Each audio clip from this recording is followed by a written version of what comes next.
இந்த வீடியோவில் டிஎன்பிஎஸ்சி எக்ஸாமில் ப்ரீவியஸ் இயரில் கேட்ட ஒரு மேக்ஸ் கொஸ்டின் தான் பார்க்க போகிறோம். 2 பகடைகள் ஒரே நேரத்தில் உருட்டப்படும் பொழுது இரண்டிலும் ஒரே முகம் அல்லது கூடுதல் 4 கிடைக்க நிகழ்தகவு காண்க.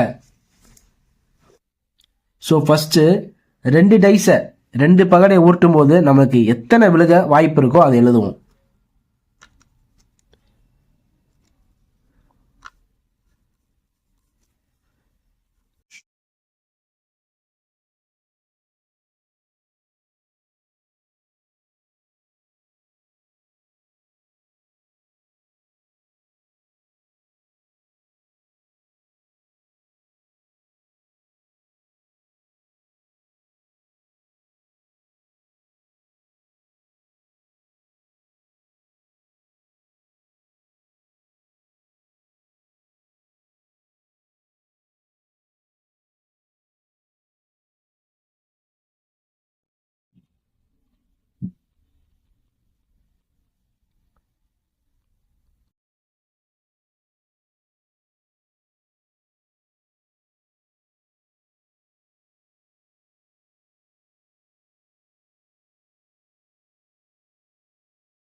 மொத்தம் பார்த்தீங்கன்னா 36 சான்சஸ் இருக்கு. 36 விதமாக விழுகலாம்.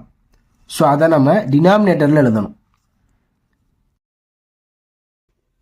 கொஸ்டின் என்ன கேட்டிருக்கான்னு பாருங்க. ரெண்டுமே ஒரே ஃபேஸாக விழுகலாம். அப்படி இல்லைன்னா ரெண்டுலேயும் விழுகிறத ஆட் பண்ணோம்னா 4 வரணும் அப்படின்னு சொல்கிறாங்க. ரெண்டுலேயுமே ஒரே ஃபேஸ் விழுக. இது 2 3 4 5 6 ஓகேவா? 6 இருக்கு. இது இல்லாமல் ஆட் பண்ணுறது 4 வர்றது பாருங்க.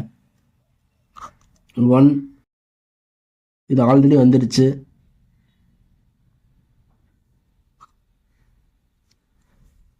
ஓகேவா? மொத்தம் 8 சான்சஸ் இருக்கு. அதை மேலே எழுதணும். மொத்தம் எத்தனை இருக்கோ அது கீழே டினாமினேட்டரில் எழுதணும். அவங்க கேட்டிருக்கிறது எத்தனை சான்ஸ் இருக்கோ அதை மேலே நியூமரேட்டரில் எழுதணும். 4 டேபிளில் கிராஸ் பண்ணுவோம். 4 2s 4 9s equal to 2/9. So அவங்க கேட்டது விழுக ரெண்டுலேயுமே ஒரே நம்பராக விழுகணும். அப்படி இல்லைன்னா ரெண்டுலேயே விழுகிற நம்பர் ஆட் பண்ணால் 4 வர சான்சஸ் பார்த்தீங்க அப்படின்னா ப்ராபபிலிட்டி 2/9 சான்சஸ் இருக்குது. ஸோ கரெக்டான ஆன்சர் வந்து 2/9. தேங்க்யூ ஃபார் வாட்சிங்.